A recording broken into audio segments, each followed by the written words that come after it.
اعوذ باللہ السمیع العلیم من الشیطان الرجیم، بسم اللہ الرحمن الرحیم۔ درس قرآن کا آغاز سورہ یوسف کی آیت نمبر 86 سے ہو رہا ہے۔ اللہ فرماتے ہیں کہ جب یوسف علیہ السلام کے بھائیوں نے یعقوب علیہ السلام کو کہا کہ آپ یوسف علیہ السلام کی یاد سے اپنے آپ کو ہلاک کر لیں گے یا بہت ہی زیادہ بیمار ہو جائیں گے، تو یعقوب علیہ السلام نے فرمایا قال انما اشکو بسی و حزنی الی اللہ، کہ میں اپنا دکھ درد پریشانی اس کا اظہار اللہ ہی کے آگے کرتا ہوں۔ وَأَعْلَمُ مِنَ اللَّهِ مَا لَا تَعْلَمُونَ، اور اللہ کی طرف سے میں وہ کچھ جانتا ہوں جو تم لوگ نہیں جانتے، یعنی کوئی خاص علم تھا جو یعقوب علیہ السلام کو دیا گیا تھا۔ یا بنی یذہبوا فتحسسوا من یوسف واخیہ، اے میرے بیٹو تم جاؤ اور یوسف علیہ السلام اور اس کے بھائی کو تلاش کرو۔ ولا تیأسوا من روح اللہ، اور اللہ کی رحمت سے مایوس نہ ہو۔ انہ لا ییأس من روح اللہ الا القوم الکافرون، کہ بے شک اللہ کی رحمت سے تو صرف جو بے ایمان لوگ ہیں، کافر لوگ ہیں، وہی مایوس ہوتے ہیں۔ فلما دخلوا علیہ، جب بھائی یوسف علیہ السلام کے دربار میں داخل ہوئے، قالوا، کہنے لگے، یا ایھا العزیز، اے بادشاہ، مسنا و اہلنا الضر، ہمیں اور ہمارے خاندان کو بہت زیادہ تکلیف پہنچی ہے، یعنی ہم شدید غم کا شکار ہیں۔ وجئنا ببضاعۃ مزجاۃ، اور ہم بہت ہی تھوڑی رقم لے کر آئے ہیں۔ فأوف لنا الکیل، تو آپ ایک تو اس رقم کا پورا پورا ہمیں غلہ دے دیں، وتصدق علینا، اور اس سے بڑھ کر ہماری مدد بھی کریں۔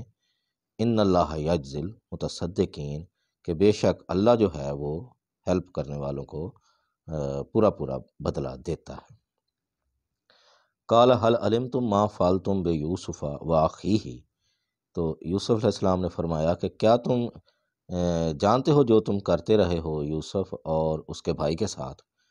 اذا انتم جاہلون، کہ یہ سارا کچھ نادانی میں کرتے رہے ہو یا جان بوجھ کر ایسا کرتے رہے ہو؟ قالوا انک لانت یوسف، تو انہوں نے حیران ہوتے ہوئے پوچھا کہ کیا آپ ہی یوسف ہیں؟ قال انا یوسف وھذا اخی، تو فرمایا یوسف علیہ السلام نے کہ میں یوسف ہوں اور یہ میرا بھائی ہے۔ قد من اللہ علینا، بے شک اللہ نے ہم پر احسان کیا ہے بڑا۔ انہ من یتق ویصبر، بے شک جو اللہ سے ڈرتا رہے، یعنی تقوی شعاری کی، پرہیزگاری کی زندگی اختیار کرے، اور جو بھی حالات سخت ہوں ان پہ صبر کرے، فإن اللہ لا یضیع اجر المحسنین، تو بے شک اللہ تعالیٰ جو ہے وہ محسنین یعنی احسان کرنے والوں، نیک لوگوں کا اجر جو ہے وہ ضائع نہیں کرتے۔ قالوا تاللہ لقد آثرک اللہ علینا، اب وہ تسلیم کر اٹھے کہ بے شک اللہ کی قسم اللہ نے ہی تمہیں ہم پر فضیلت دی ہے۔ وَإِن كُنَّا لَخَاطِئِينَ، اور ہم جو ہیں وہ سخت غلطی کا شکار تھے، یعنی یعقوب علیہ السلام کی جو انسیت تھی ان دو بھائیوں کے ساتھ، تو اس میں یہ لوگ اب حسد کا شکار تھے، تو اس لیے ان کو مختلف طرح سے تنگ کرتے تھے اور یہ مختلف قسم کی چالیں چلتے تھے، تو حسد کی بنا پر اب یہ انہوں نے اظہار کر دیا اس چیز کا کہ یہ جو تھا ہماری غلطی تھی کہ ہم جو حسد کرتے تھے، مگر یہ اللہ ہی نے ان دونوں بھائیوں کو جو ہے فضیلت دی تھی۔ تو یہ آج بھی ہمارے معاشرے میں عام روش ہے حسد کی، تو اس سے ہر طور بچنا چاہیے۔ یہ اونچ نیچ، درجات کی بلندی کمی، رزق کی تنگی، رزق کی کشادگی، سب اللہ ہی کے اختیار میں ہے، تو اس سلسلے میں حسد سے ہر ممکن طور پر بچنا چاہیے، کہ یہ سمجھتے ہوئے کہ یہ سارا اللہ کا نظام ہے، اسی نے کچھ لوگوں کو زیادہ رزق دیا ہے، کچھ کو کم دیا ہے، اور ہر ایک کے لیے اس میں آزمائش مطلوب ہے۔ لیکن ہم ایک حسد کا شکار ہو کر خود کو بیمار کرتے ہیں، مختلف طرح کی ذہنی پریشانیوں کا شکار ہوتے ہیں، اور دوسرے کے لیے بھی نقصان کا باعث بنتے ہیں۔ اور اس سلسلے میں نبی کریم صلی اللہ علیہ وسلم نے فرمایا ہے کہ بچو حسد سے، کہ حسد نیکیوں کو ایسے کھا جاتا ہے جیسے آگ جو ہے وہ خشک لکڑیوں کو کھا جاتی ہے۔ تو یہ اس پیرا میں بہت بڑا ہی اہم سبق ہے۔ قال لا تثریب علیکم اليوم، لیکن یوسف علیہ السلام نے یہاں وسیع القلبی کا، وسیع الظرفی کا اظہار کرتے ہوئے انہیں کہہ دیا کہ میں نے تمہیں معاف کیا، جو تم لوگوں نے میرے ساتھ کیا، آج کے دن تم پر کوئی پکڑ نہیں ہے۔ یغفر اللہ لکم، اللہ بھی تمہیں معاف کرے، وہو ارحم الراحمین، اور وہ سب سے زیادہ بڑھ کر معاف کرنے والا ہے، رحم کرنے والا ہے، کیونکہ جو بندہ تسلیم کر لے انسان ہونے کے ناطے کہ وہ خطا کار تھا اور توبہ کرے، تو اللہ لازمی اس کی توبہ قبول کر لیتے ہیں۔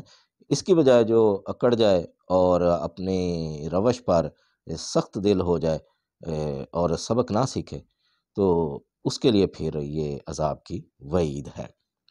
تو یہ جیسا کہ میں ہر دفعہ عرض کرتا ہوں کہ ہر پیراگراف میں سورہ یوسف کے وہ ایک سبق ہے، اس میں حکمت آموز باتیں ہیں، تو ان سے ہمیں سیکھنا ہے، ان سے ہدایت لینی ہے۔